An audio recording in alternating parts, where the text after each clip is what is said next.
Halo, Halo. saya Rosina Sinapasini. Di sini saya akan memenuhi tugas grade 2 untuk tema berakhlak. Di samping saya sudah ada teman saya Halo, perkenalkan nama saya Kansalam Karimah dari dari Direktorat IKM PFBB. di sini aku mau tanya dikit tentang berakhlak. Sebagai ASN kan profesi kita kan berakhlak ya. Kalau menurut Kansa, penerapan nilai berorientasi pelayanan setelah CPNS bergabung di Kementerian ini seperti apa sih, Sa? Menurut aku pribadi ya, untuk berorientasi pelayanan meningkat sejak CPNS masuk karena kita sendiri pengen pelayanan itu responsif dan cepat, dan generasi kita tuh cenderung pakai teknologi digital, dan aku sendiri selama bekerja sehari-hari itu lebih cenderung pakai software yang kolaboratif, misalkan pakai Gdocs, Gdrive, G-Sheet, dan itu menurut aku bisa meningkatkan efisiensi, jadi lebih cepat pekerjaannya, dan juga ketika udah selesai itu bisa dikoreksi nih sama senior-senior, dan senior-senior juga bisa langsung koreksi di sheet tersebut. Jadi menurut aku nggak perlu nunggu kita ngirim ngeprint hard file, nggak perlu ngirim lewat flash disk segala macam, itu bisa lebih cepat. Jadi menurut saya untuk aspek berorientasi pelayanan itu meningkat setelah CPNS bergabung. Menurut Kansa, CPNS Kementerian itu udah menunjukkan keadaan akuntabel belum sih dalam bekerja? Kalau akuntabel itu menurut aku sendiri kan kita integritas dalam sehari-hari, bagaimana kita menyelesaikan tanggung jawab kita. Jadi kalau misalkan sehari-hari itu CPNS Kementerian menurut aku sudah menunjukkan teladan akuntabel. Misal kita buat tracker di Google Sheet, jadi bisa dipantau tuh sama tim kerja yang lainnya, kita sudah menyelesaikan sampai mana, dan kita juga bisa laporan secara live melalui sheet tersebut. Kalau sikap kompeten nih, gimana sih, sejauh mana sih CPNS Kementerian ini menunjukkan sikap kompeten dalam melaksanakan tugasnya?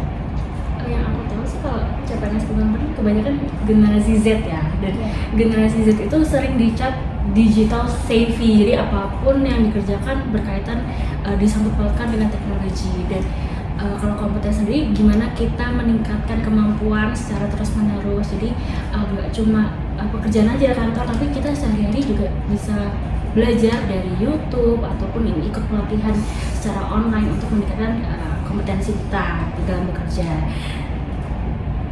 Jadi kita bisa berpikir kritis dan juga bisa mengambil keputusan berdasarkan data dari yang kita belajar tersebut. Oke, selanjutnya menurut Kansa, kontribusi CPNS Kementerian untuk dalam menumbuhkan budaya harmonis di kerja itu kayak apa sih, Sa? Kalau menumbuhkan budaya harmonis sendiri, kita mungkin lebih terbuka ya sama senior, bagaimana kita komunikasinya, dan lintas generasi, mungkin dari generasi baby boomers, milenial, generasi Z itu cenderung bisa lebih terbuka dalam komunikasi, sehingga dari komunikasi itu kita bisa selaras nih, bisa ngetahuin pemikiran satu sama lain, jadi muncul atmosfer kekeluargaan di situ.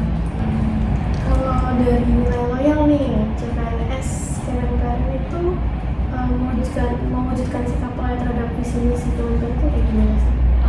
Mungkin bisa dimulai mengetahui dan memahami visi misi satkernya. Jadi sebenarnya yang kita lakuin sesuai nggak sih sama visi misi, dan juga menyelaraskan tujuan pribadi sama tujuan satker. Dan sebagai contoh, mungkin kita kan aktif nih ikut kegiatan dari satker, dan di situ kita juga bisa nunjukin loyalitas dengan cara menyebarkan ke khalayak, oh ternyata program-program Kementerian itu ada apa aja sih, dan manfaatnya apa aja bagi masyarakat.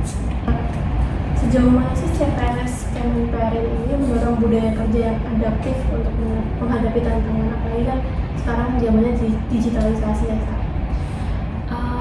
Mungkin kalau adaptif itu nggak melulu tentang teknologi ya, teknologi penting, tapi mungkin perubahannya itu bisa dari sistemnya, bagaimana tim kerjanya juga berubah, dan dengan ada perubahan itu kita dituntut bisa beradaptasi. Misalkan tim kerja ada yang masuk, ada yang keluar, itu kan pasti dinamika kerjanya akan berbeda. Jadi kita juga harus bisa menyesuaikan bagaimana cara tim kerja yang baru tersebut berjalan. Nah, yang terakhir Nesa, tentang kolaboratif. Menurut Kansa, CPNS Kemenperin itu udah menunjukkan peran kolaboratif belum sih selama ini? Kalau kolaboratif itu kan identik dengan kerjasama. Jadi kerjasama kan merupakan kunci keberhasilan dari tujuan tim. Dan dengan kolaboratif itu bisa ditunjukkan gimana kita sharing sama tim kerja. Dengan sharing tersebut kita bisa tahu nih ide-ide, brainstorming. Itu pun bisa lintas jabatan, bisa lintas divisi. Jadi kita tahu nih apa yang kurang, apa yang perlu diperbaiki dari tim kita sendiri. Jadi kerjanya bisa lebih melengkapi satu sama lain. Oke, makasih banyak ya Sa, insight-insightnya. Semoga kita tetap bisa selalu berakhlak sebagai CPNS Kemenperin. Amin. Dadah. CPNS Kemenperin, Bangga melayani bangsa.